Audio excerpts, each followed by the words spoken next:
Usap-usapan ngayon sa showbiz ang balitang si Nadine Lustre umanong makakasama ni Paolo Avellino sa proyektong ginagawa nito sa Paris. Lalo pang umingay ang haka-haka nang magbahagi si Paolo ng video habang nagja-jogging sa naturang lungsod na may caption na "Home for the next month." Hindi tuloy maiwasan ng ilang fans ng tambalang Kim Pao na makaramdam ng lungkot. Sanay na kasi ang marami na makita ang dalawa na magkasama, lalo na kapag nasa ibang bansa kung saan madalas pa silang mag-jogging bilang bonding moment. Gayunpaman, nauunawaan din ng marami na bilang mga aktor, bahagi ng kanilang trabaho ang makatrabaho ang iba't ibang artista. Kaya naman kahit may halong panghihinayang, may mga fans na tinatanggap na lamang ang possibility na sina din ang magiging kapartner ni Paolo sa proyektong ginagawa nito sa Paris.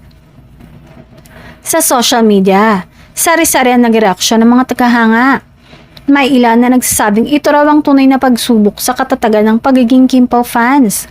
Ayon sa kanila, ang mga tunay na taga-suporta ay tatanggapin kung kanino man ipares ang kanilang mga idol dahil bahagi ito ng kanilang propesyon. May mga fans din namang hindi maitago ang kanilang emosyon.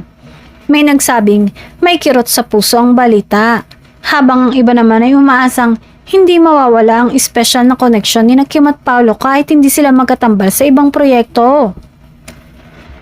May ilan pang nagbiro na okay lang ang bagong tandem dahil may sariling boyfriend naman si Nadine. Sa kabila nito, may magandang balita para sa Kim Pao fans.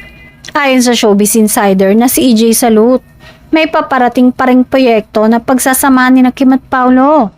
Ibinahagi rin na magiging bongga umano ang naturang proyekto at kailangan pang sumailalim sa training si Kim bilang paghahanda rito.